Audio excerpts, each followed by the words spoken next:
Well, hello there, Donk Donkersons and Rick Rickersons. I realized immediately I should not have worn a black shirt. Oh, well, doesn't matter. Hello, everyone. It is Wednesday, the 13th of December, 2017, and this is the Promotional Malpractice Live Chat here on MMAfighting.com. Thank you so much for joining me. I very much appreciate it. We'll go for about a little under 90 minutes today, talking about the latest and greatest in mixed martial arts and combat sports and beyond. Best place to get your questions in, of course, as you probably already know from doing this a number of times, is in the comment section where this window is embedded on MMAfighting.com. Comments that turn green get priority, but not necessarily exclusivity. Yeah, so subscribe to MMA Fighting below. We've got a bunch of coverage coming at you this week for UFC Winnipeg. Tons of good stuff. There's going to be an MMA beat this week. There's going to be a lot of good stuff. So please subscribe, like this video, and I'd be very much appreciative. Speaking of appreciative, look what I've got here, huh? I got the new chair. Remember, I didn't really ask for any money at all, but some of you just put some together anyway, which I really appreciate. Quite generous of all of you, even if it was $1 or $5. That's more than I needed or asked for. And I got a chair. I threw in a little bit on top to get a nicer one that would last me a little while. You can see Harvey the Dent is here as well.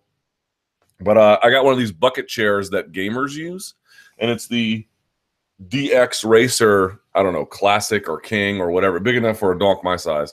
So, yeah, it's great. It's like literally the nicest chair I've ever sat in. And you could sit in it for hours. You know, my other one used to sink during the live chat, and I don't have to, like, bring it up. This one is the spring mounts are a little bit sturdier. So so thank you.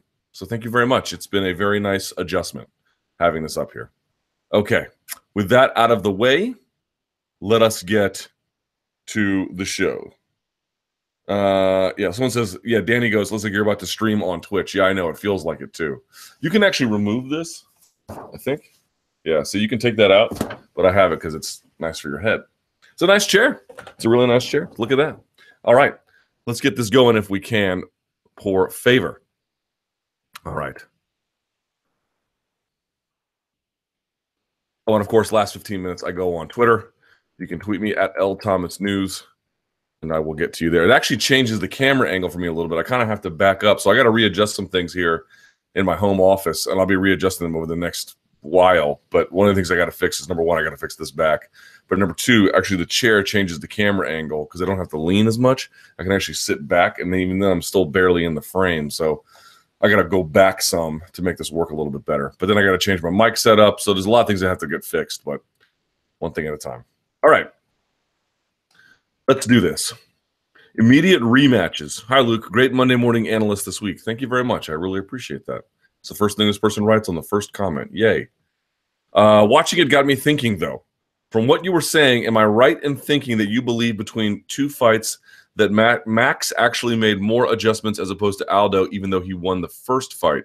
You were saying that 6 months generally isn't enough time for the loser of the first fight to make enough adjustments and would probably be better off taking a fight or two in the interim. And you referenced the one I mentioned, Couture Liddell, yep.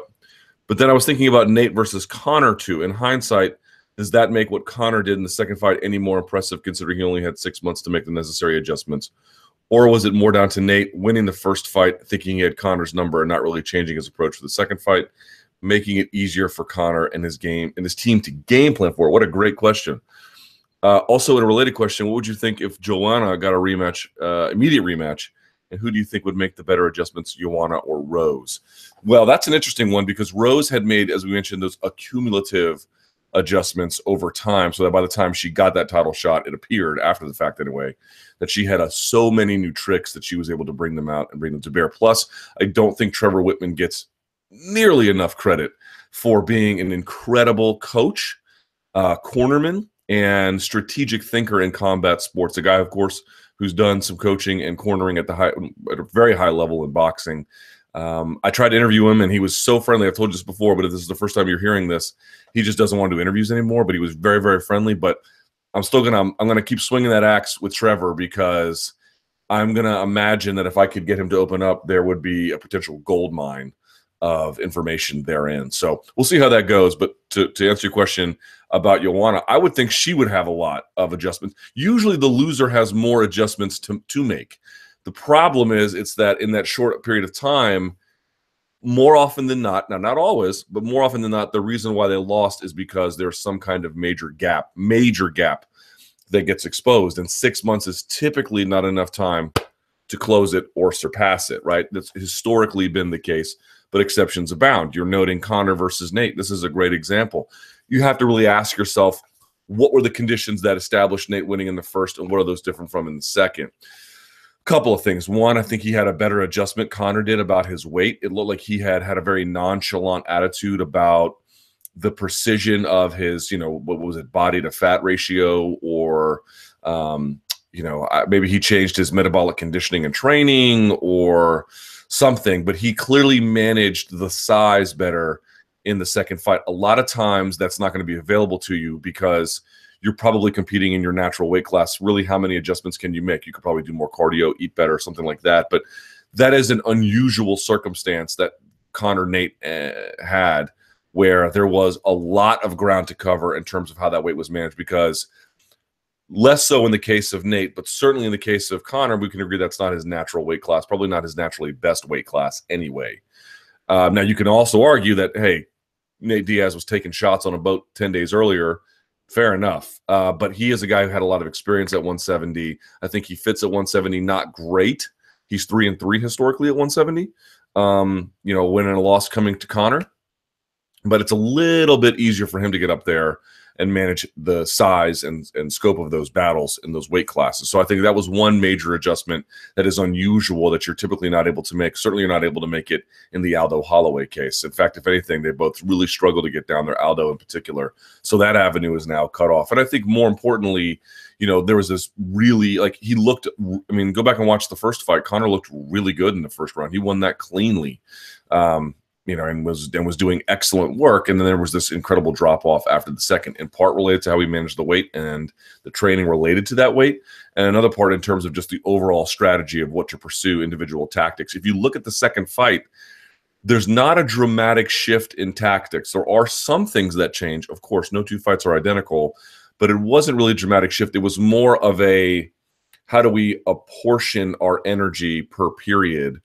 And what kind of shot selection and attacks and defense do we want to employ to maximize output without, drawing the bank account dry or empty or something like that. It was more of an apportionment issue than it was, a strategical thinking, or I should say strategic thinking about how do we go in a different direction. Because 9 times out of 10, if a guy loses, like Aldo lost the first time, did he lose based on cardio? I'm sure he was somewhat drained based on the weight cut, but that is no more unusual than any of his other featherweight fights. It wasn't a dramatically different degree. So that's really not available to you. So did he lose based on the apportionment of energy? To an extent. Again, Max really makes you work, and then remember, he would make him cut angles like this, and then he would change angles at the other end to catch him. That's sort of what he was doing. So there's that as well. But historically, what you're looking at is, I can't really do a lot about the size. I can't really do a lot about the weight. I can't really do a whole lot about the cut. Again, some things at the margins, sure. What you're commonly faced with is tactically, how do I fix this?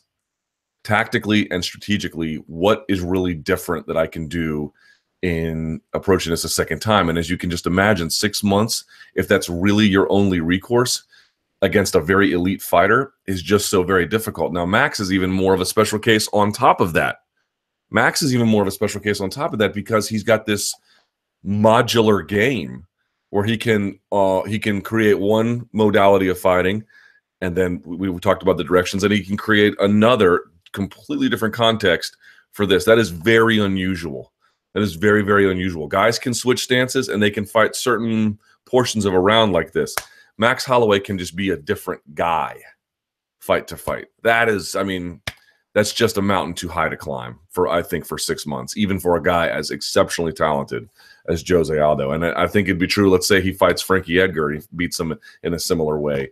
I just don't know what Frankie could do a second time, short of if he was really able to establish the takedown, if he was really able to be just a inside fighting threat. A lot of Max's changes in terms of the modular changes, the modalities anyway, they are at distance. They're striking. He might be a little bit more one note on the ground, but his takedown defense is excellent. So what are you going to do about that? So you can see what I'm talking about. Now the question is, does it make Conor's change? Oops, is there an issue? Uh-oh.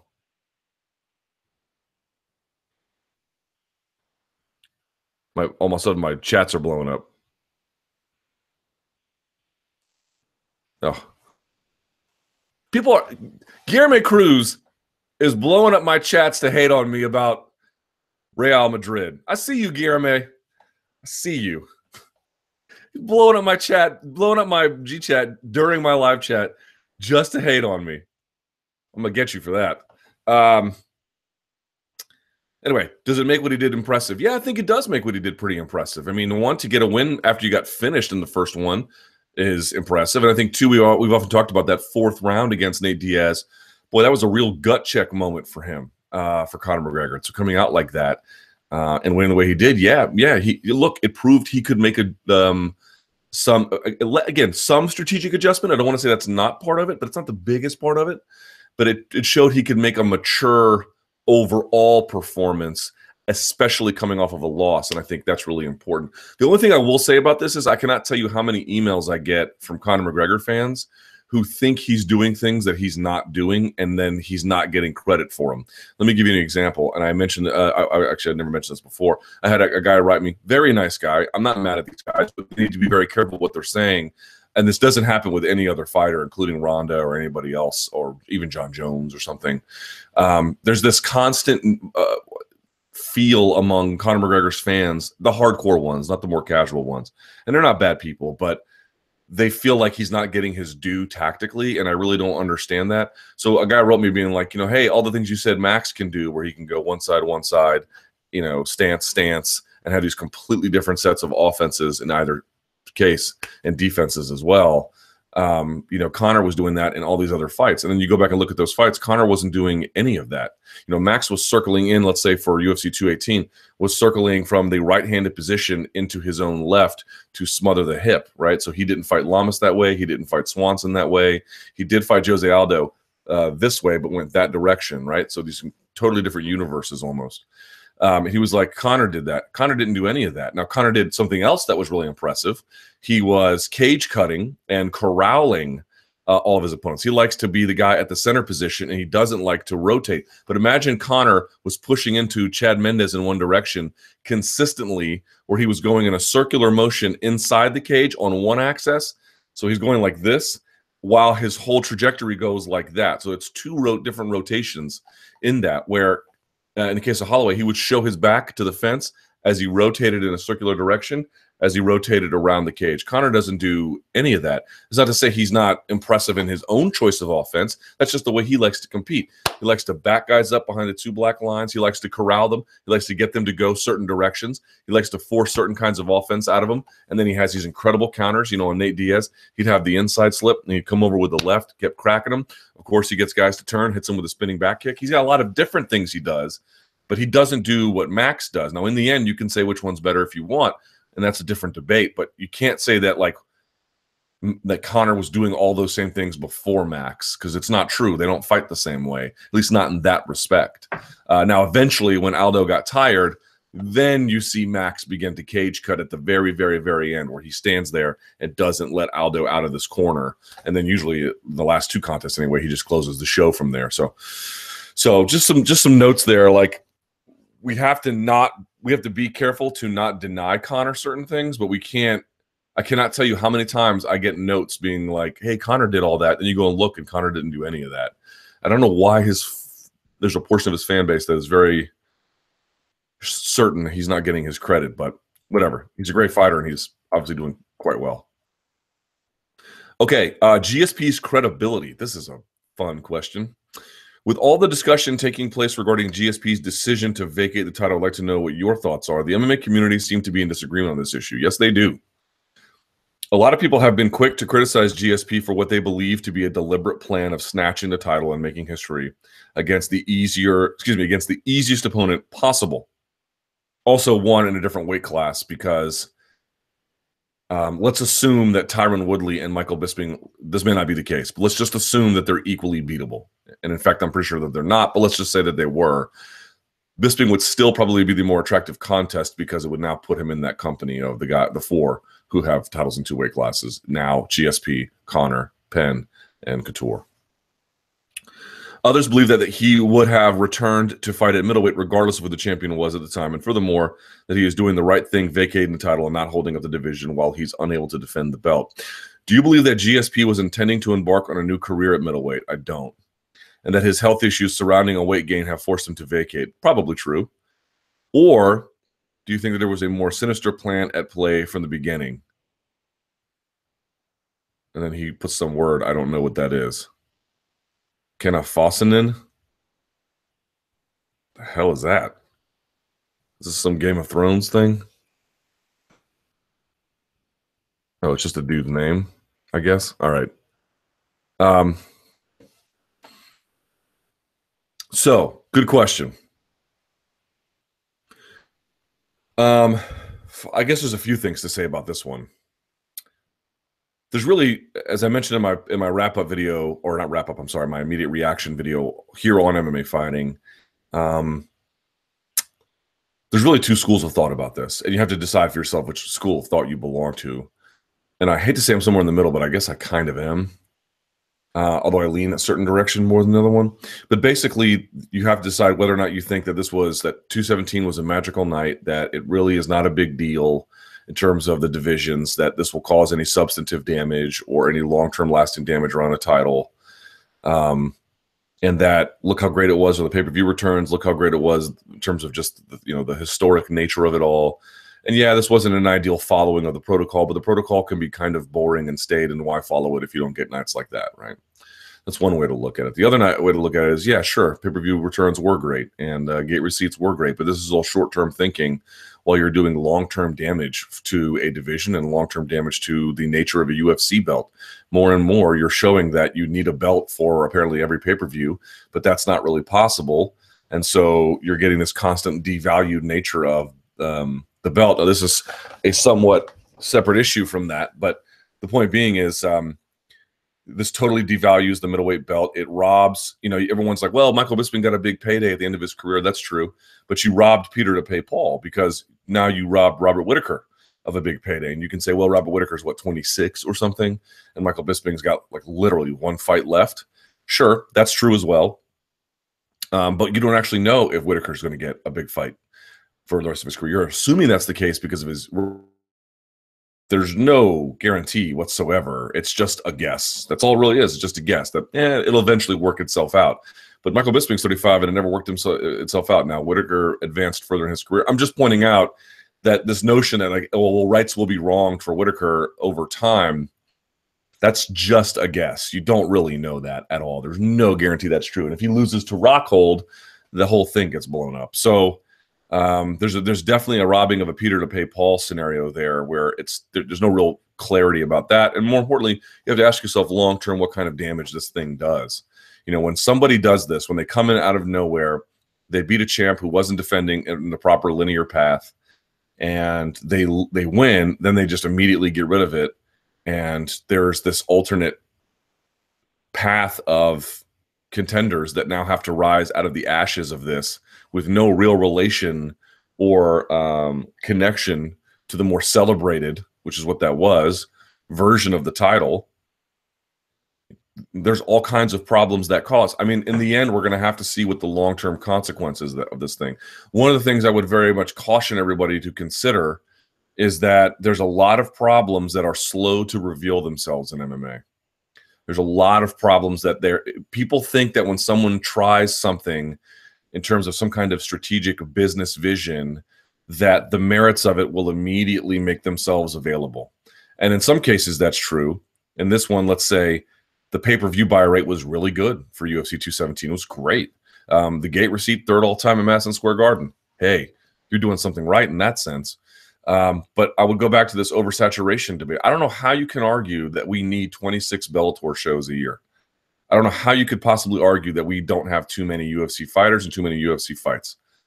You look at what's happening with Ultimate Fighter 26, I mean, you cannot tell me that's not superfluous content. If what you're trying to do is maintain some kind of product integrity, some product, when I say homogeneity, I mean homogeneity of quality. I mean, you're clearly affecting that. And the alarm bells were rung about this years ago, before it was immediately clear. There were certain trend lines, but like it was hard to make the argument because what you were talking about was things that were set in motion but not properly actualized. And I wonder, I don't know, and I legitimately am telling you this, I don't know what the answer is here. But my concern, such that I have any, is that what we've done is set in motion something where the bill for this is going to come due later. Right? You get to enjoy the benefits of this right up front. They're right there. You get the great pay-per-view, you get the historic night, you get the return of GSP, you get all this stuff. And that feels like, well, this is so great. What could possibly be the problem with this?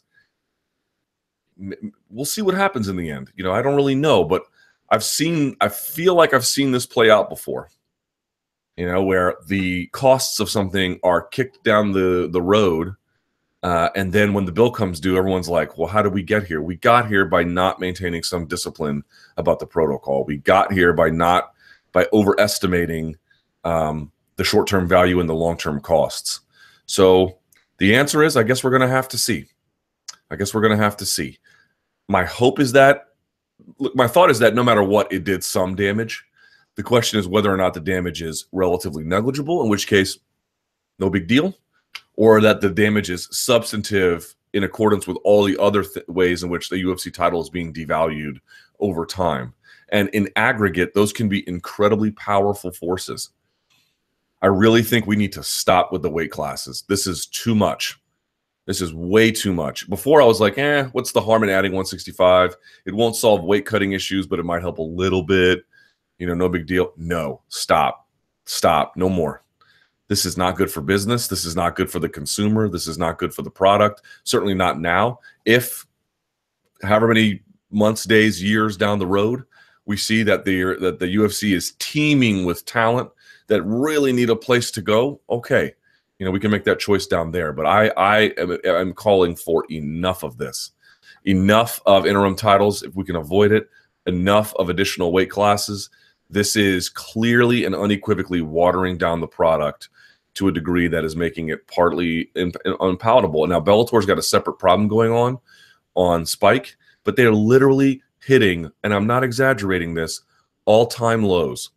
All-time lows. Scott Coker, I think, excuse me, is an adept promoter and a very smart guy, and I'm sure there's a method to his madness in all of this, but they can't be happy about that. And if that was Bjorn Rebney pulling in 394,000, that's what the post-fight show for UFC Fresno got on Fox Sports 1 of all places. I mean, that is an abysmal, unforgivably bad number. Unforgivably bad number. If that was Bjorn Rebney, we'd be raking him over the coals. Scott Coker has this halo of Strikeforce, which in many ways is very, very deserved. I do think he's very smart, and I do think in general he knows what he's doing, certainly more so than many of us, but it's going to be hard to justify that one. It's going to be hard to justify that one. They went from 16 shows in 2015, 0 in Europe. I think they did like 5 shows in 2015 in Europe, and I think they did 22 overall shows, maybe 21. They did 26 shows this year, and I think they had, let me look, I actually counted this morning because I just couldn't believe it. Where is my note about this? Oh, here we go. 2015, 0 shows in Europe. 2016, they went 152, 158, Bellator Kickboxing 3. 164 was in Israel. I count that more. I think technically that's an Asian country. It might be culturally connected to Europe, but technically it's in the Asian continent, which you could also say about Turkey, but Istanbul is split down the middle between Europe and Asia. It's weird like that. But anyway, 168 and 169. So 152, 158, Kickboxing 3, not counting 164, 168, 169. 5 times in 2016 they went to Europe. 173, 176, 177, 179, 187, 188, and one counts in Israel, 190, 191. 7 times they went to Europe. Europe in this past year. This is too much. This is too much. So my point being is about this baked-in nature of things.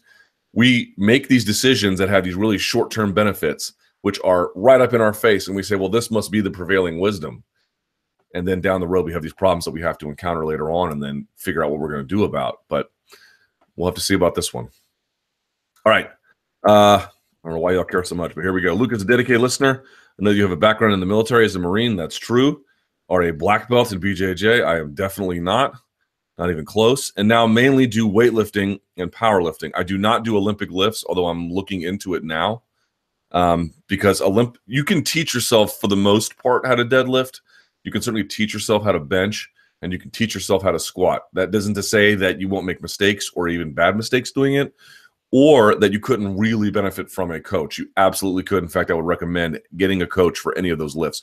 But there is some degree of self-teaching that is available there. And that's true to an extent about the snatch and the clean and jerk, but those lifts are way, way more technical. You really need a coach for that. And it takes a while to learn how to do those, which I'm guessing is geared around compound movements and lifts. Yes, compound movements are any kind of lift where multiple muscle groups are being worked at the same time. So if you do a deadlift, you've got your lats engaged, your grip is being worked, particularly if you're using hook grip.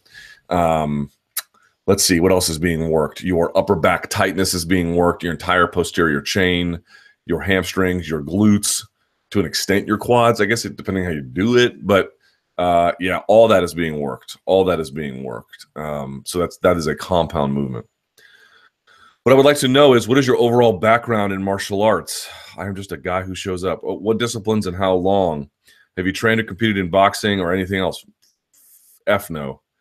Have you competed in BJJ? Not one time. Did you enjoy the PT elements of the military? I enjoyed everything but running. I hated running. And what is your usual training schedule like, given that now you're a busy journalist and broadcaster? Your Monday morning analyst videos are expertly put together and are perfect for novices like myself, but also gain solid attention from decorated pros like Max Holloway. Yes, which I can't believe, but it's true. So you're obviously very knowledgeable at what you cover. Thank you very much. Thank you for your content. Well, it's very nice of you to say, look, man, I'm nobody special. Let me just tell you right now, I'm not anybody special. I'm larger than most people, right?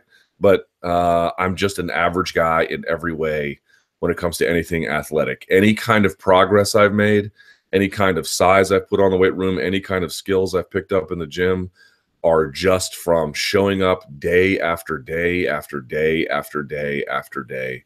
That is it. And there's really nothing else to it. In fact, I think the fact that I'm so average at all this stuff has benefited me, because I've been to a lot of gyms. This is true for weightlifting as much as it is for wrestling, as much as it is for striking, as much as it is for jiu-jitsu. What I have found is you'll get a lot of guys who are trainers and they have these incredible resumes, right? Like so-and-so was an Olympian or whatever. I have found that this is not often true, and I should say not always true, but it's often true, that those guys are actually not great teachers. And the reason why, Keenan Cornelius would be the exception that proves the rule, because he's an excellent teacher and he's a high-level competitor. But everything comes so naturally to them that they don't really have to think about it in order to put everything together. Mike Easton used to remind me of that. Mike Easton look, I know he didn't have the most successful UFC career. I'm not even sure what happened to his MMA career after the UFC, but I remember watching him in the gym. People would teach him something, he'd just get it immediately. Like immediately it would come to him. And, I'd be looking at this being like, okay, how does this work now? Just trying to break it down, because none of that stuff ever came to me easy. None of it. Not one bit. And so I had to think about it and consider it and look for cues and create setups and create a process in my mind. And as a consequence, it enabled me, to be able to do something like the Monday Morning Analyst podcast, which, again, let me be clear about this. It's not for experts. It's just for people who maybe are totally unfamiliar with the game. I can impart a little bit of something to that. But I'm just an average guy. I cannot present myself as anything other than just an average dude. The only difference is I've just spent a lot of time in gyms. I spent a lot of times in martial arts gyms. I spent a lot of time listening, reading, watching tape, talking to people. You watch tape for 10 years, you train for 10 years, you You go to watch tournaments for 10 years. You watch competition for 10 years or more. And you just begin to accrue a certain set of wisdom, limited. It's limited in its own right, but a certain set of wisdom to be able to begin to draw some conclusions. You need to think about martial arts like a language, right? I know fighters always want to say you're either fluent or you're not fluent. Well, I guess, yeah, relative to competition needs, if you're not fluent, you shouldn't be in there. But I'm not trying to compete. And you go to a lot of jiu-jitsu gyms, and you go to a lot of weightlifting gyms, like Olympic weightlifting gyms, like CrossFit gyms, and they're constantly asking people to compete. And competing is a big part of self-improvement. Most people will tell you you'll get better faster if you compete, but I have no interest, man. I have zero, it's like, I don't want to demean people who compete because, number one, I think they're right. It does get you better faster. And if that's the way you want to live your life, that's my way of living is no better, probably worse, in fact. But to me, it's like, here's two accountants, grip fighting. It's like, this is how you want to spend your Saturdays, To me, I don't. I don't want to do that. I'd rather have other things I'd rather pursue. I'd rather have a wide array of interests. I don't want to live my life around competing. And a lot of jiu-jitsu schools force you to do that. And a lot of weightlifting gyms really want to get you in there. And they're probably right that it does make you better faster. But for me, no interest. I'm just a guy who wants to learn as much as possible. I don't want to be the best at anything. I just want to be good. I don't have super high driven needs about it. I want to play the levels. That's what I want to do. I don't want to be a Lomachenko in something. I'd rather be, and I'm not anything close to this, of course. I'm not even a pimple on the ass. But you know how Demetrius is good at a lot of different things? I'd rather just be good at a lot of different things if in fact I can be. And that's it. Now you're asking me about my current training regimen. I don't train jiu-jitsu at all right now. There's some projects at home I'm working on. But I hope to change that in the new year. I'm going to be one of those New Year losers who shows up after not coming around for a while. But currently I'm in the gym weightlifting about 4 days a week. I'm on a 4-day-a-week program. My training split. It's a bit of a bro split for now because I'm doing so much hypertrophy work, which means I need more volume. And so because of that, I just bro split it up. And a bro split would be like, a bro split is like, I got chest day today. You should never do that. You should always split up like, if you're going to do, like, say 20 to 22, 24 sets of chest a week, you should do like 12 on one day and then split the rest on another day. That's the more optimal way to do it. But I don't have the time. I don't have a good program for that right now. And because of the volume work, I prefer to segment it out. But in any case, let this be a lesson to you. Let this be a lesson to you. Just show up. You don't have to be anything special. I am not. Super far from it. Just be a guy who goes in there and just learn what you can, and you will be surprised over time about what begins to occur to you. That's it, y'all. No more, no less. Anything I know is just a function of hard work. Never came easy. It never will. Just work. Just work. All right. The end of the Aldo lightweight. The end of Aldo dash lightweight, a no-go. All right. Let's see here. What is Danny saying? Danny, are you bothering me? I got two donkeys. Two donkeys from the MMA fighting staff who are taking time out to hate on me about Real Madrid because I guess they're playing Al Jazeera, some team called Al Jazeera. Y'all are some haters. Haters. All right. Luke, the result in the featherweight title fight a couple of Saturdays ago proves that either Jose will never be good enough or he had not given himself enough time to improve. Either way, it was a bad idea to jump straight back in. Now featherweight seems to be redundant for the one-time ruler. What I can't understand is the appetite for Aldo to go to lightweight. Really? He is already a small featherweight. No, he is not. When compared to Holloway and McGregor, when he fought at featherweight, and when you consider lightweight has some guys like Vic, Ferguson, Habib, then this seems like a bad idea for Aldo. I don't see him getting in the top 15 at present. Holloway did not respect Aldo's punching power, so he would have even less of an effect on the monsters in the lightweight division. Is it time for Aldo to call it a day as he has little to no chance of encountering a strap again? Well, I think this is a lot of assumptions that are not necessarily quite fair. Number one, he is not a small featherweight. He's a large featherweight, if anything. He might be a medium, small-ish lightweight, but he wouldn't be a tiny lightweight, not by any stretch of the imagination. I've seen Aldo in person, very close.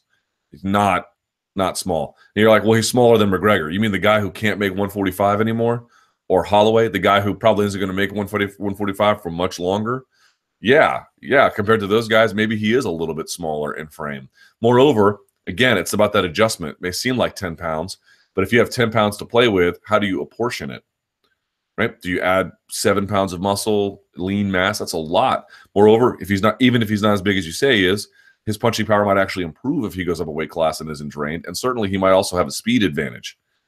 And against some of these guys, he might have a style advantage. If he can really thwart the takedown of Khabib Nurmagomedov, which I don't think is a crazy thought. I mean, Gray Maynard, before he had a career slump, was training at Nova União, and he was saying, this dude's impossible to take down. He was always a big, strong lightweight. Now, that's, Gray Maynard is not the same as Khabib Nurmagomedov. I'm not here to suggest the two are identical, but there's a lot of reasons to think he could be successful at lightweight. Now, can he be a title contender at lightweight? I think that's probably a bridge too far. But can he win big fights over there? Can he do good work? Yeah, probably. He's only 31 years old. I think he's a bit long in the tooth for 31. But yeah, he's got it's at least an intriguing question. There's no guarantees, of course, but seems to me that there's plenty of optimism for him at lightweight.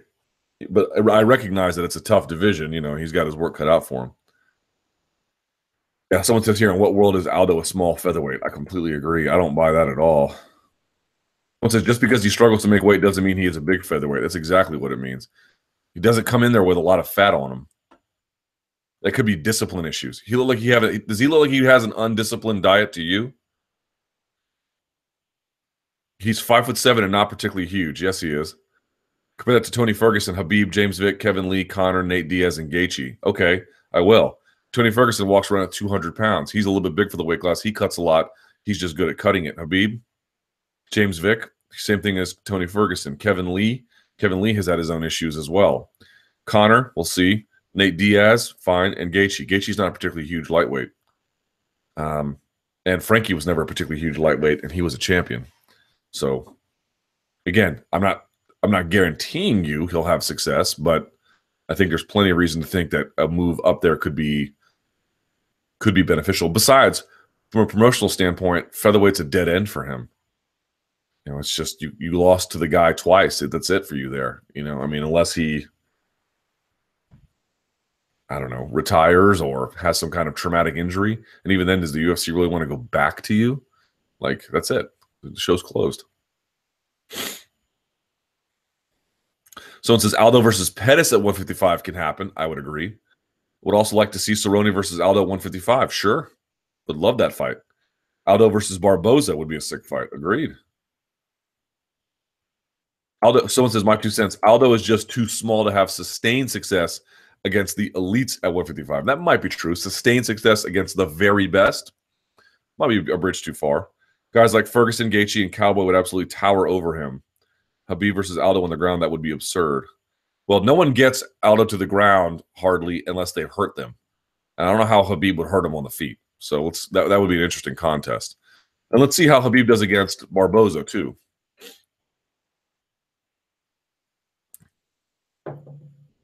So it says, not saying Aldo couldn't get a win here or there, depending on the matchup, but I'd hate his chances against any of the above. Fair enough. This is weird. Fight and Fighter of the Year with 2 UFC cards. Here goes Danny Segura hating again. Yeah, Aldo. Oh, no, he's not. Aldo versus Pettis 155. Yeah, it'd be super awesome. All right, look, with what? With 2 UFC cards and 1 Bellator card before the end of the year, who are your picks for Fight and Fighter of the Year so far, with the caveat of potential fight results still to come tomorrow? This person would say Gaethje Johnson, Alvarez Gaethje, Medeiros Cowboy Oliveira for Fight of the Year. Just some brawls? I don't know. Fighter of the Year is a tougher prospect, but I would say it was between Holloway, DJ Whitaker, and Rose. Rose, I would say no, even though that win was tremendous. DJ setting the record's a pretty big deal, but him and how many times? Let me see something here just before I clarify something.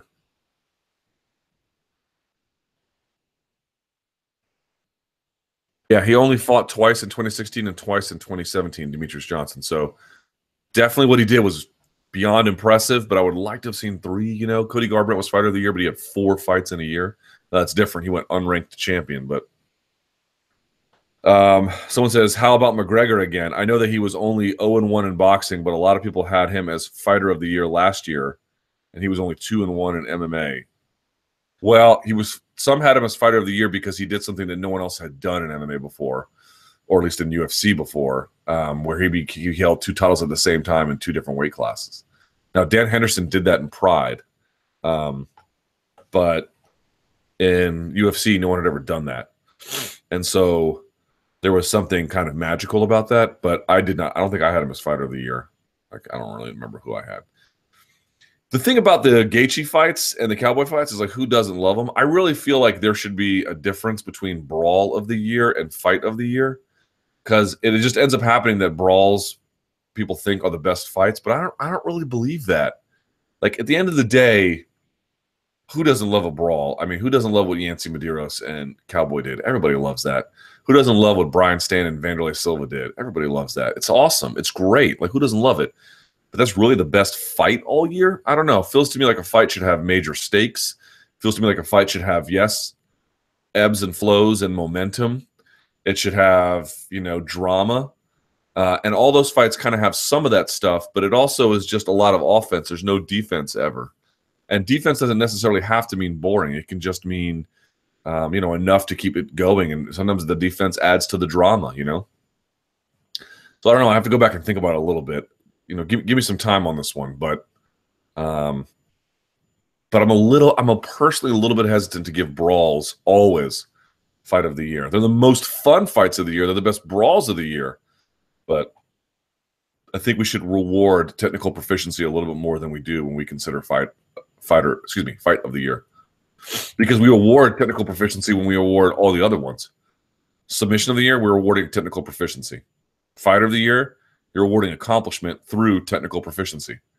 And then fight of the year, we're just picking brawls. I mean, there's not technical proficiency in that, but not as much as there are in many other cases.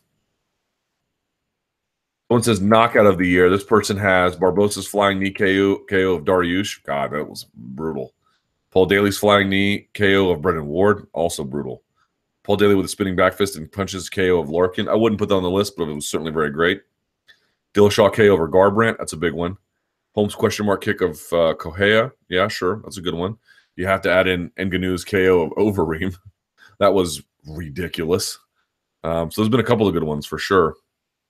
So it says on the flip side, has Donald Cerrone been the biggest loser this year? 1 fight away from a title shot at a weight class above, and instead turns in 3 fights, 3 losses, 2 via stoppage. Wasn't his best year.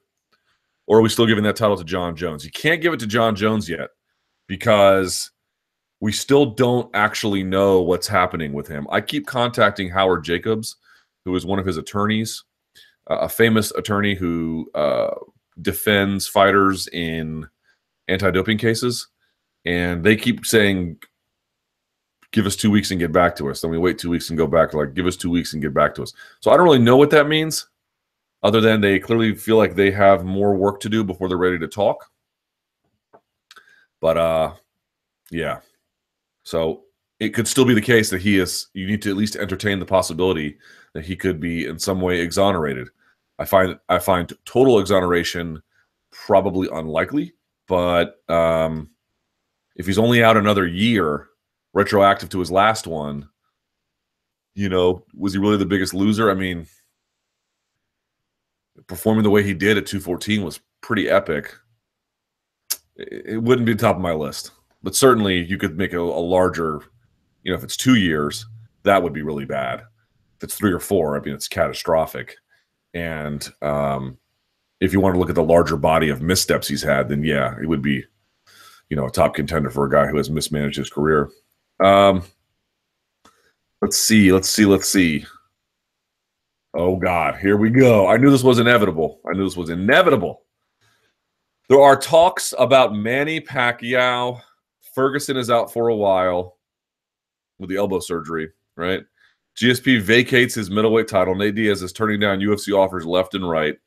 Plus a back and forth on Twitter with Holloway and Woodley is fishing for a big pay-per-view fight. All of them are potential fights for Conor, and still no word from him or the UFC. What is your take on all of this?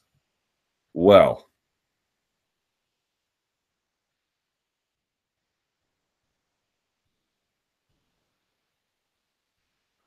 man, that's a great question. I have not thought of it in those terms on all of this. I have a few thoughts, I guess. First of all, the Pacquiao stuff. I mean, I cannot possibly fathom. I mean, I guess I can if you're a low information donk, and it's like I would pay behind a paywall to watch Conor McGregor fold the laundry, or here's Conor picking up milk at the grocery store, or hey, here's Conor watching TV. You can just watch him watch, Unless you're that kind of a fan, it is very hard for me to understand what on earth could possibly be the appeal of watching a Pacquiao contest. I mean, that seems completely insane, right? I mean, Manny Pacquiao is, let's be clear about this, affirmatively far past his prime, not even close to the fighter he was when he was, touching up, let's say, De La Hoya or something, or Hatton, right? When he flatlined Hatton. Is desperate at this point, loses to Jeff Horn, and I agree he shouldn't have lost to Horn, but he did. Conor's weird because he brings out the best in certain guys, and he brings out the desperate in others, De La Hoya, I'm training, I could beat Conor in 2 rounds. Jesus, Oscar, really? You sound sad. And then you've got Pacquiao being like, oh, yeah, we're going to have talks. It's like, oh, my God, dude, really? What are y'all doing? You're just trying to fleece rubes is what you're trying to do. You're trying to get money from people for bad boxing. I mean, who on earth wants to see that? Who on earth would want to see? I mean, there are people, I would imagine it would do some kind of sales based on star power, but that is such a ignoble way to go through your athletic career, especially when you're Pacquiao and you're an all-time great, Ugh, it's like stomach turning, quite literally, and it's pathetic for him to be trying to do this. And I know as a competitor, I really appreciate what Pacquiao has done in the last 10 years, but my God, what a left turn that would be. I find that whole thing truly pathetic on the part of Manny Pacquiao, to be absolutely clear about that. And look, if Conor's doing it as a leveraging thing, or if Conor's not even involved, it's a separate story. If he's doing it for just leverage, then, whatever, I guess you can't really fault him. But I find the Pacquiao thing like grotesque and awful. Now, you're asking about the larger issue here. GSP comes in, turns right around. Diaz, I'm off to boxing. Holloway's out there competing. I wouldn't put the Holloway stuff in there. I think Holloway is one of the guys who is doing his job, showing up, taking on contenders, not complaining when there's late switches, what Conor used to do, and then going out there and beating them handily. So I wouldn't really group him as part of that. But here's just basically what I would say. I think it's just, and I talked about this, I think, on this chat either a week or 2 ago. We are not having every talk about the UFC TV deal is fundamentally skewed and not talking about the more substantive issue. Well, not the more substantive, but a substantive issue at play, which is however much they're going to get, and they need apparently $450 million a year to offset that debt load, which good luck with that. They're not going to get it. But whatever ends up happening with that, however great the number is, and in fact, however greater that number is only going to exacerbate all of the problems that we have now, or at least could conceivably be a major risk factor, right? Because after the sale, people were like, that's a lot of money that I am not entitled to that I think I should be. And you have this malaise setting in. Partly it was also an ownership and culture change that happened overnight, but that's a big component of it. Now you're going to double down on that. Let's say you do get $300 million. That means fighters are going to recognize. So let's say it's a 5-year deal, right? It's a 5-year deal. And it's going to be, let's say, $300 million a year, right? And the fighters are going to realize they're not going to get half of that. So how much is half of that? 150, 300, 450, 600, 750 mil, 750 mil over 5 years that you would be entitled to. right? If I got the numbers right, yes, I think I did. Right, 750 million over 5 years. That could go to the fighters. Do you know how rich that would make them? And they're not going to get a penny of it. And that's if the UFC falls short of what they're looking for. If they got the 450, can you even just half of that would be 450 for let's say okay. So let's say it's a 3-year deal, just 2-year deal to make the math simple. Be 900 million. 900 million. You get half of that 450. 450 million over, let's say, 600 fighters. They're not going to get a penny of that. They're not going to get a penny of that. Do you not think that this is going to exacerbate current problems to an extraordinary degree? I am not Nostradamus. I cannot make any bold proclamation that this will happen. But that seems like a huge, huge risk factor for significantly exacerbated tensions. It honestly would not surprise me. And again, I make no predictions about this. I'm merely just sort of thinking about some more likely possibilities, certainly some probabilities. But to me, if they sign a deal for 300 million and it begins to dawn on the fighters that they're losing out on 150 million a year, based on what other athletes get according to other CBAs and other leagues, which again, I know are different, but still, that could be the end for Dana White, to be quite honest, because he has become quite toxic after the sale as almost an avatar of, corporate greed or putting corporate interests over fighter interests. That could just take it over the top. So that would be not great for him if that came to pass. And moreover, what you're talking about with Diaz turning down everything and all these guys wanting these super fights and whatnot, partly it's a function of the fact that they've never had leverage before. So when they get it, they want to abuse the power to an extent. And can you blame them? If you've never had leverage and all of a sudden you've got it, you're going to want to hold on to that like it's, like it's a lifeline. And then you've got Diaz being like, I'm just going to go do boxing. And I can respect that. I understand he's just trying to maximize his wealth. But how on earth does that service you, the consumer? What services you, and I've been saying this for a while now, when I was on vacation in like March or so, I distinctly recall saying what appears to me is that the relationship between the fighters and ownership, with exceptions here or there, is basically broken. And they need a new arrangement. The old arrangement worked because one power side had such leverage over the other that there was this compliance at scale. Now there is not nearly as much compliance at scale. If, I wouldn't call it outright rebellion, but whatever that arrangement was that held the machine together and made the product move forward and made fights happen on a more routine order. Granted, fewer cards, fewer fighters, so there was a bit more of a scarcity there, but nevertheless, there was an order that was established. That order has come unglued, and there are all kinds of consequences from it. And that's part of my issue with the GSP part, is that as that order has come unglued, all these other satellite decisions are being made around it as a consequence that exacerbate the initial existing problem. If I was the UFC, I don't know exactly how I would handle this, but I am praying that some kind of new order can be created, some kind of mutually agreed upon arrangement between the fighters and between management, that everyone knows exactly we're on the same page. We know what we're entitled to. We know what we're entitled to. We know our responsibility. We know our responsibility. And it creates a more orderly product. Because in the end, when Nate Diaz is not competing, who wins? It ain't me, and it ain't you. When Tyron Woodley is asking for, he's taking on the top contenders. I think Tyron Woodley is a little bit unfairly maligned. But, when GSP comes in there and has a great night and then walks, long term, there's a question to be asked about who's the winner there. Short term, all of us. Long term, maybe none of us. This is a problem. This is a significant, significant problem.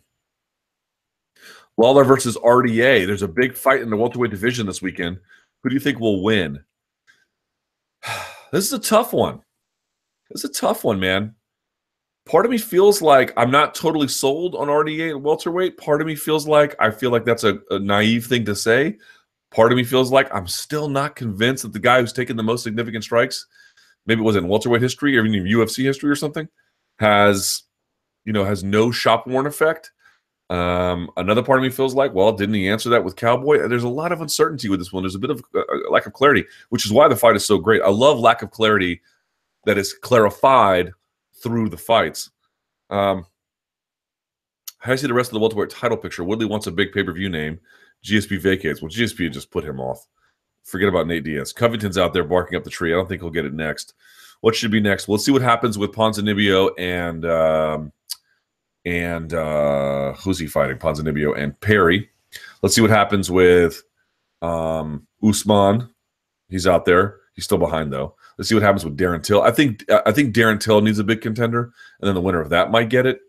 It's going to be hard to see Colby Covington getting it, but for now anyway. But there's just some other fights that have to play out. Oh, and then Condit versus Magny. Neither of those to me are title contenders. I mean, maybe if Condit gets it, that there's a possibility there, but short of that, no. Cain is back. But what Cain and what's next? Good question.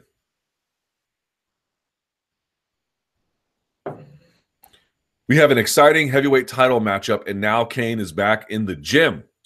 If everything goes according to plan, he will be back in the octagon in 2018. 35 years old is not old for heavyweight, but he has a lot of miles on him. He has a young man's fighting style, and the injuries must have had a huge impact. Do you think he will get back to where he was? If he was ready to go, let's say May, June, July, who should he fight? Title shot right away, tune-up, or maybe a rematch with Verdum versus JDF. I would like to see a tune-up just to see where he is. I actually do have some hope for him.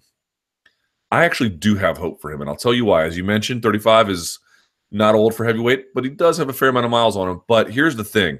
You saw this with Khabib, and you see it all the time with other fighters, or just even, you see even with ordinary people who are going through physical suffering. It warps your decision-making. If you're in the middle of some kind of discomfort where your body's not working properly and it's causing you pain, you begin to think things like, I can't do this anymore. This is the end, not so much of your life, but if you're an athlete, if your career, this is the end of certain forms of even quality of life. All of these things that I took for granted, they're basically now gone. That could be a real thing. And then when you get healed, your mind begins to push out those thoughts. You're like, okay, that was how I felt in the middle of a storm. Remember when Khabib had that broken rib? He was like, I might be done. Dude, you break your rib, man, it'll break you down to the ground. Depending on the nature of the break and where it is. It is, I mean, it's hard to, breathe. But when he got on the other side of it, the more rational side begins to take over. I think he was probably doing a lot of soul searching in the middle of terrible injuries and terrible quality of life problems. And that can really affect you. And if he's taken a lot of time off, to heal and just feel better, I think that can be restorative. You already know his talent. He has not been overly active all this time, although, of course, through injuries. But what I'm saying is, if he's properly healed them, they're never 100%, but if you're properly healed them and you've got your mind right and you're refreshed and you've stepped away from competition and you still have that fire, those can often be a really great set of ingredients for success. Now, in the end, is he the best heavyweight in the world? There's just no way to know, not anymore, until he gets out there and competes. But I will say, while it has been unbelievably frustrating to watch Lowe these many years and months lost from injuries and everything else and surgeries, and when he hasn't competed since Travis Brown at UFC 200, I think that time off, if he's really fully healed and on the other side of it and rejuvenated, I think he might be able to make some noise, because I do think he's got a style where he can take down anybody. I think he can take a shot, and his cardio, it probably is good enough where even if it's not as good as it once was, it's still going to be marked. I mean, his cardio advantage over other heavyweights was, formerly beyond description. You just didn't know heavyweights who had cardio like that. So even if it's not what it once was, it's probably still better than everybody else's.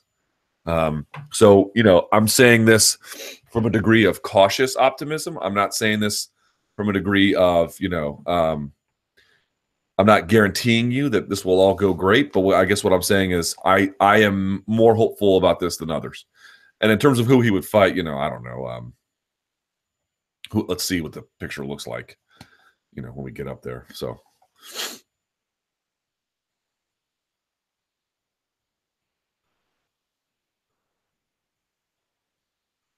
How good do you think Lomachenko can be? I think he can be pound for pound best, depending on how things go. I talked to someone's like, did you see the fight? Talked about it extensively on my personal YouTube channel as well as on the Monday Morning Analyst. Yeah, how good do I think he can be? I've never seen talent like that before in boxing. I've never ever seen that. I've never seen a guy who can do stuff like that so easily. He has taken all of like the difficult portions of the game, and I've made this point before. Like, if you're an android, imagine an android. This is an incoherent concept because in the end, there's no such thing as perfect. But imagine you could have an android that in every scenario would do the perfect thing, the perfect technique, the perfect evasion, or whatever the perfect answer was there. That's what he does. You know, he just does it perfectly, or near perfectly anyway. You know, how far can he go? I don't know, but I don't know how you can look at that and not just be gobsmacked. Most violent fighters in the UFC. Candidates: Alvarez, Gaethje, Lawler, Nate Diaz. I don't know if I'd put Nate Diaz above someone like Barboza. Ngannou, sure. Brown, yep. Platinum Mike Perry, of course. Cyborg. Who are some other really violent fighters? Like I mentioned, I would say on occasion, who else is like a really violent guy? On occasion, who's the dirty bird? Skinny guy. My memory is quite poor. He's good. Who else is good? Super violent. I'm trying to think here. Overeem can be violent at times. John Jones can be violent at times, man. John Jones's ground and pound was like, oof. Trying to think here.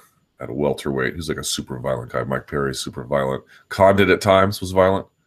At lightweight, you got a bunch of guys already. Yeah, you got a good list here, but it can definitely be expanded. Oh, let's see. Somebody says Josh Neer in there, the dentist. Josh Neer has always had the greatest MMA nickname ever, the dentist. God, I love that nickname. I think it's just the most badass thing I've ever seen. Joe Riggs used to have, you know, if I bring up Joe Riggs now, you're like, Joe Riggs, really? Joe Riggs used to have, go look at the Joe Riggs. He knocks out Kendall Grove with elbows from guard, cold. Joe Riggs used to have savage ground and pound. He used to be incredible with that. Go check him out. Rafael dos Anjos' body kicks are some of the most violent things I've ever seen. He can just fold people with those jokers. Those are pretty great. Who else is like really violent? I'm trying to think. Just look at Jordan Breen's all violence team. Paul Daly's violent, you know. Speaking of which, violence in MMA, how far is too far? In the aftermath of that brutal MVP flying knee KO of Cyborg Evangelista, there's another one. I remember you saying you reflected on how far we can go in the sanctioning of violence in MMA. You kind of touched on it again after Ngannou's KO of Overeem. You basically said if those kinds of KOs happen regularly, it would be problematic to sanction it. Well, not so much with that one, but it just reminded me of that. Now it seems like it's at least one bad KO for each event. Recently, we had Ngannou versus Overeem, Moraes versus Sterling. That was a vicious KO. Good Lord. Felder versus Oliveira, Ramos versus Zahabi. No, yeah, Ramos. I forget that kid's name. How often would be too often? As fighters get better and better, do we need to adjust the regulations, gloves accordingly? How do you see the balance between the nasty KOs and violence we love in MMA and having a sport you can watch with good conscience? Doesn't affect my conscience at all. I know people are like, oh, I have trouble watching this in good conscience. I never do. I mean, unless it's a mismatch or something, you know, like a real mismatch. I don't mean like one guy's better than another guy. I mean like one person has no business being in a cage with somebody else, which is fairly rare, to be honest. I know people always say that. Man, I don't know if I'm morally troubled. I'm never morally troubled by watching any of this. And maybe that's just me. I've got it's not to say that I don't have sympathy for guys who lose, both in the sense of I feel bad that they've suffered defeat in their lives. That must be so incredibly difficult. I feel true heartfelt sorrow for them. And of course, you know, when they had that vicious knockout of Sterling, you don't want to see a guy look like that, you know? So I have worry and concern for them in that respect, but I never ever feel morally troubled by it. Ever. Like it never, again, unless it's like a severe mismatch or somebody's doing something where it's a real Like that Dada 5000, like we laughed after the fact, and then we looked at what the results were, and I was like, that was a little too close to the line. Maybe stuff like that, but the knockout of Zahabi by Ayman Zahabi, I didn't feel morally troubled by that. I think these guys are adults. This is regulated. They know what risks they're in for. They've had to go through, in many cases, and certainly of Ayman Zahabi, they had to go through a lifetime of training. There is medical supervision. There's a third man to referee. If people want to be violent with each other under those circumstances, I have no issue with it. And again, you're asking what the limits are. The limits are what we mutually agree upon. You're asking, like, what would be the best policy for fighters and anti-doping? It's the one where the fighters had a say. I mean, just think about it logically. Well, the fighters might not want the most stringent anti-doping. Yeah, good. Here's the reality. These are the guys who are putting it on the line. These are the ones who have to bear all the costs of their decisions, not you. They do. So them having a say over this, if not a complete say, certainly let's say a significant say, seems to me an entirely appropriate voice to include. Now, in addition to these ones, you'd want to have medical, as I mentioned, not merely medical supervision, but medical input into what is allowed, what we don't allow, what seems reasonably safe, what seems not so reasonably safe. And then we make adjustments from there. And I think that's what we've done. We started with a sort of a basic skeleton framework over time of what we didn't want to allow. So the 2001 rules that Larry Hazard introduced in New Jersey, the unified rules, and we've built and adjusted from there with constant input, again, from regulatory officials, from medical supervision, from larger body of scientific data, from fighter input. But I see that process as imperfect but suitable. It is like, people think that so there's this constant question about science itself and the scientific method, where there is this not merely a constant revision, but in many cases this upending of common understanding of our world, where well, science is always wrong. It's wrong on purpose. Well, not in that sense, but it is self-correcting on purpose. It establishes that whatever we have is a conditional understanding of our universe that was better than the previous conditional understanding, that was better than the previous conditional understanding. But all we're really entitled to is conditional understanding. That's all we can really ask for. You cannot have some kind of perfect knowledge, even if such a thing ever existed. It certainly wouldn't be accessible, not in the way that we had hoped. All you can really hope for is conditional understanding. And with that, you're using the best available techniques and methods to derive a knowledge, and you're using the best methods and techniques to establish a process of self-revision. But that's really all you can do. I like that, what we have. I mean, I bag on commissions a lot because these are utterly compromised organizations when it comes to conflict of interest with revenue generation. But they do serve, at their core, a really valuable function. The Association of Boxing Commissions, at its core, really does serve a valuable function. These debates that we have, as you as fans, us as media, us together, these are valuable forms of dialogue that we have that go towards getting a better understanding of things. So I think that the current set is probably good. It could be amended over time based on how, look, if there's so many knockouts every single time, we're beginning to ask ourselves, maybe there should be bigger gloves, or maybe there should be a change in the rules, then let's have that. But for now, I don't think we've crossed, or we reached some point where anything is failing the smell test. I like what we have, and I don't feel bad about watching MMA ever, unless it's the aforementioned sort of small carve-out. And I don't think, I know I see all my fellow media brethren being like, this sport, it's the lowest of the low. It's the, oh my God, it makes me sick. It doesn't make me sick. And maybe that makes me sick, that it doesn't make me sick, but it doesn't make me sick. I think we love violence as a people. I think we love violence as a species. I think violence in the animal kingdom. And I'll try to tell this to people. People ask me, is MMA a sport? I think if you put enough rules and regulations and best practices on something, it almost becomes a sport. But at my core, do I fundamentally believe that MMA is a sport? I really don't. And the reason why is because fighting is something that happens naturally in the animal kingdom anyway, either for mating rights or for territory rights or for some kind of dispute among members of a species, typically of the same gender, right? We have taken that, because we do that too. We have taken that and we have put rules around it. We have put supervision over it. We have put athleticism into it. We have put guidelines, in some ways strict, and we have turned into a for-profit enterprise. But at its core, baseball is not something that naturally occurs in the real world. Football is not anything that naturally occurs, and there's no other. In boxing is sort of a different form of the same thing, I suppose, as MMA. So again, if you put enough trimmings on it, I suppose eventually it just sort of morphs into a sport. But at its essence, what we're doing here is satisfying the call to violence. I don't feel bad about that. I really, really don't. If there wasn't enough supervision, then I would. Or if there was something fundamentally missing here, I would. But I think for the most part, we get it right. Let's do it. All in favor of it. You know.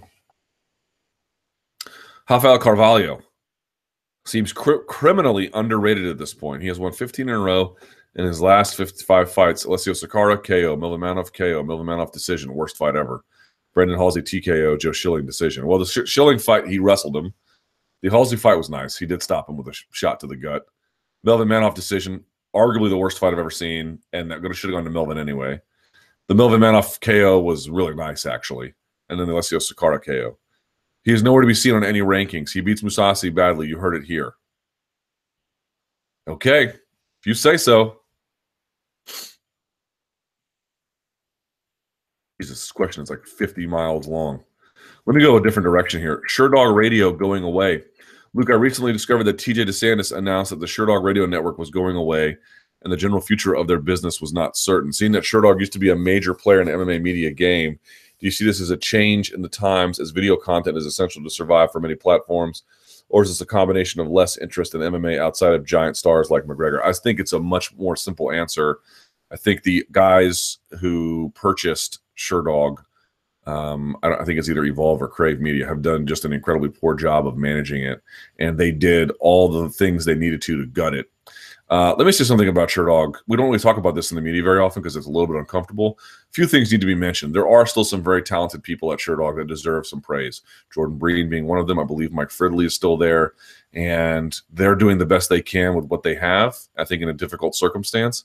And that should be honored. Todd Martin also writes there. I think Todd has a lot of really smart, observant, sometimes iconoclastic takes. And that should be recognized. We don't want to think of it as some like emptied out husk where there's nothing left. There's a lot left there that's worthy of being praised, and those guys, and to the extent there's any ladies there that I'm not aware of, deserve it. Number one. Number two, it is bad for MMA that this has happened to Sherdog. You don't want to see a major player like this compromised because MMA has, yes, experienced some decline, but on top of that, it has been so poorly managed by that ownership that you have this current situation where the owner was let go, then the other guy who was in charge, they let go of their lead photographer and videographer, who was incredibly talented, experienced guy. I mean, letting go of experienced staff to do things. It's such a waste. I mean, Sherdog used to be, for a time, I got to write some op-eds for them back in the day. Big thanks, by the way, to Jordan Breen. And I always was not merely honored to do it, but excited for the opportunity. And you can't imagine how big it was back in the day. And again, I don't want to say it's some kind of small site. Those forums still carry a lot of traffic. The Fight Finder obviously will keep it afloat. But, to me, the answer is that the parent company has not taken seriously what they have in that. They didn't treat it properly. And it's become what it's become as a consequence. But that's not good for MMA. When a media institution like that is compromised over time, even if it's self-inflicted by the ownership company, who wins? It's not you, and it's not me. And it sure as hell isn't the sport. So that's bad. That's a bad thing. And whether it's a harbinger, look, media is so uncertain in this time, nobody is safe. But I've been very disheartened to see how that parent company has treated what used to be, and in some ways can still be, but what used to be the gold standard in MMA media. So always remember that. It's not those guys' fault, and it's not MMA's fault necessarily all that much. It's much more a question of, in my judgment, of what the parent company has done. And they've done a shameful job. All right, let's go to Twitter and see what you guys have to say. You can use the hashtag chat rappers if you want. And you can chat me or tweet me at LThomasNews. All right, true or false? Cyborg stops Holm. I'm going to say true. Ozdemir knocks Cormier out. I've been wrong about Ozdemir every single time. So I'm going to say probably not, but I've been wrong about him every single time. So, and Ngannou stops Miocic. Ooh, I don't know. I'll say false, or true, but honest to God, I don't know. GSP never fights again in the UFC. True. Philadelphia Eagles win the Super Bowl. Well, if they had Carson Wentz, they might have, but now they're just trash. Who's their quarterback again? Nick Foles. Good luck, Philly. You could say, well, Luke, you're just bitter because the Skins blow this year, which would be true. I am bitter, and they do blow. But Eagles ain't winning without Carson Wentz. What is GSP's next move? Fighting Woodley at welterweight isn't very intriguing. I think it is. Taking on Cormier at light heavyweight is silly, and dropping down to contend for the 155 belt seems to stretch the bounds of credulity as well. So what does he do now? Probably McGregor at 170. So at some point, if he does come back, makes a big old fat paycheck. Beyond that, I couldn't really tell you.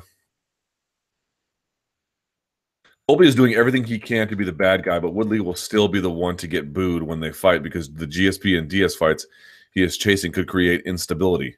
And that seems to be the thing that angers fans the most. Do you agree? Depends how Woodley plays it.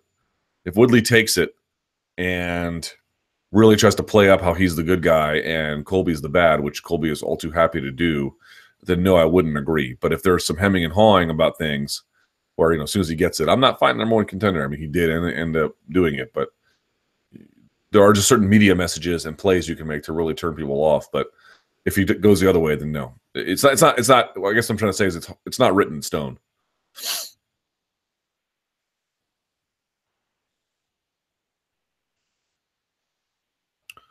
Yeah, I think this person's just trolling me. But what Michael Phelps did was very impressive. But I don't think we can consider him the greatest Olympian because he never had to consider biking or running like triathletes. I've gone into this topic at length.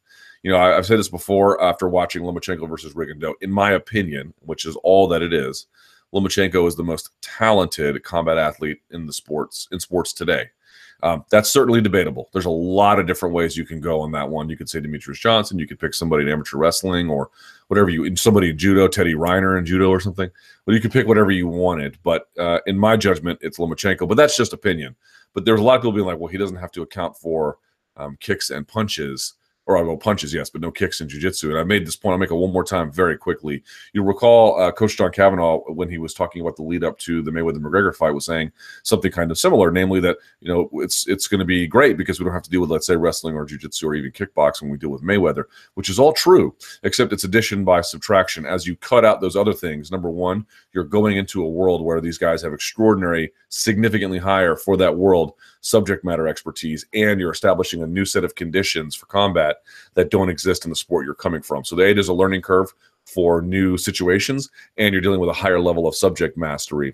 And there's more to the story than that. Anytime you have a sport where there is a significantly higher worldwide participatory rate, where there is state sponsorship of the sport to produce the best athletes, and they get them very, very young, and there's decades of best practices, you're simply going to have a higher level of technical mastery that even one you can appreciate. Consider this. Dr. Mike Israetel has talked about this at length. There's something called, this is why people are like, oh, there's no such thing as overtraining. Yes, there is. We'll have very, very different thresholds for what that can be, but it absolutely exists. It's a concept known as MRV, maximum recoverable volume. What is the total amount of technical proficiency and essentially body degradation through training is you can put yourself through and still recover enough to sustain continued improvement?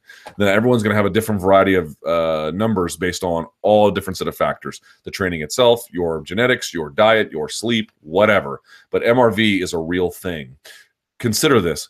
To presume that boxing is easier as a sport to succeed in than MMA, what you have to assume is they're essentially lazy. Because what you're getting out of both is MRV, Both are going to achieve at the highest level, both are going to put in the maximum amount of work they can do to improve their technical proficiency and, of course, their overall, general fitness and whatever else that they need to compete. They're both going to put in the exact same amount of work. On the MMA side, they're going to spread it over many different things. In boxing, they're going to go on one thing, just boxing. And again, strength and conditioning or whatever else, but boxing.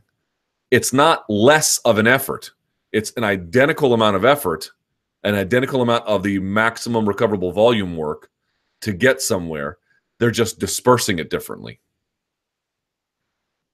So if they're doing that in one direction, they're getting people when they're literally pre-adolescence, and they're doing it in countries where they're raised to be this. We are dealing with a subject level mastery that is extraordinarily higher than it is here in any one dimension. Together as an amalgam, it's a high level, right? It's the highest level if you're UFC or something, but it's the same. They're both pushing to the end. They're just one's dispersing it over 5 different workloads. One is dispersing it over 1 or 2 workloads. Well, what do you think is going to happen? You can debate who the best is. You think it's Demetrius Johnson? I couldn't really argue with you too much. It's just my opinion about Lomachenko. What is not up for debate is that boxing is easier than MMA. It is not. It is not. Not to succeed in and not to reach the level of technical mastery of someone like Lomachenko. They're still putting in, and in fact, since they get him at a young age, even more work up to MRV every time.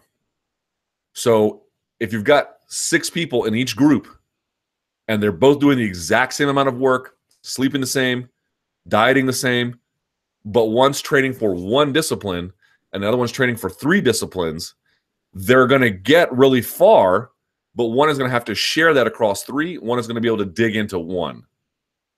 So the technical mastery is going to be higher. When a UFC champion drops his title and makes an Olympic team, let me know. In wrestling, let me know. Let me know when they make a world team. Hell, let me know when they win a title in the black belt in the gi. Let me know when that happens.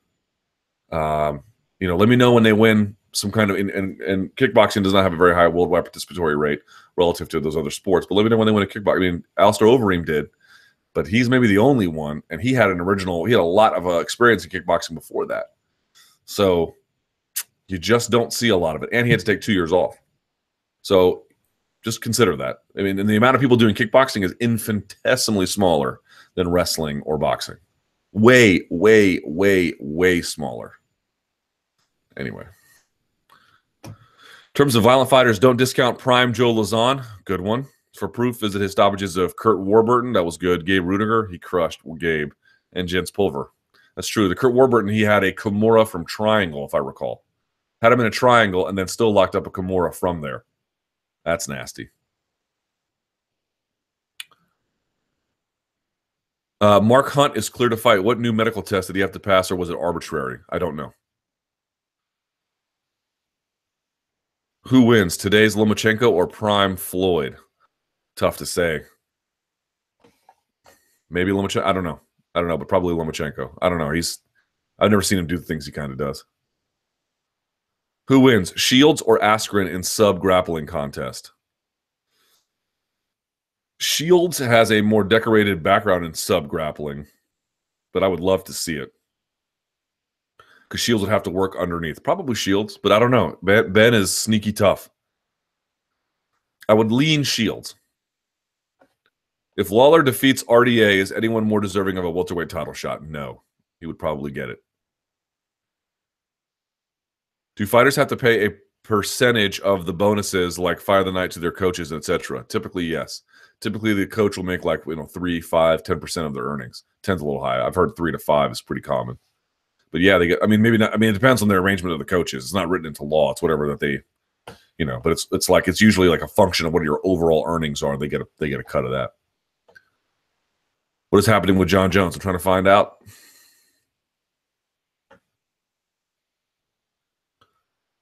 Worst 3 gym exercises for injury. Ooh, sissy squats. Bench with the elbows flared. That's how, oh, a decline bench. So I'll say decline bench. That's how I tore my labrum. Sissy squats, and what's another one where I see donkeys just absolutely tearing their bodies to shreds? Pull-ups, no. I mean, you could say deadlifts too because they're done so incorrectly. So I'll say deadlifts, but the deadlifts are actually also really, really good. It's just that, you know, so many donks just get in there and grip and rip. I don't believe in grip and ripping. I know Larry Wheels does it. I know a lot of guys believe in grip and ripping. I do not. Grip and ripping is when you see a lot of people who just like, they go up to the bar, they go, they grab the bar, they just yank. You know, I don't really believe in that. If it works for them, it works for them. But I think generally speaking, you have to create upper body and lower body back tightness. And I think you have to have proper bracing with your breathing. I don't think you can really do that gripping and ripping. How do you see the fight between TJ and DJ going? Impossible to connect with that one because you just don't know what TJ is going to look like. But assuming he looks like himself at 135, I would bet on TJ to win.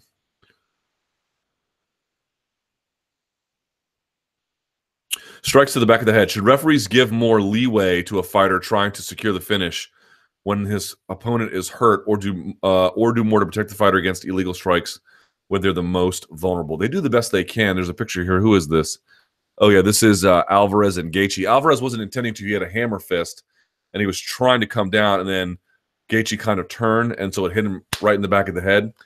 I don't really know what you do about that. I mean, yes, that we need to find a way to fix that. But the referee just has to be very, very clear about that. Like, once this is happening, you've got to go to the side of the head, side of the head, side of the head. And even then, only the side of the head that you can legally strike. That's a tough problem to solve because it's happening in real time. And it's just hard to control. And you don't want to take away a win from a guy who's that close by stopping it and taking a point and restarting them. Plus, that wouldn't be good for the guy who's getting banged on. That's an area where we could improve how we handle that. And what the solutions are in the short term is not obvious to me. All right.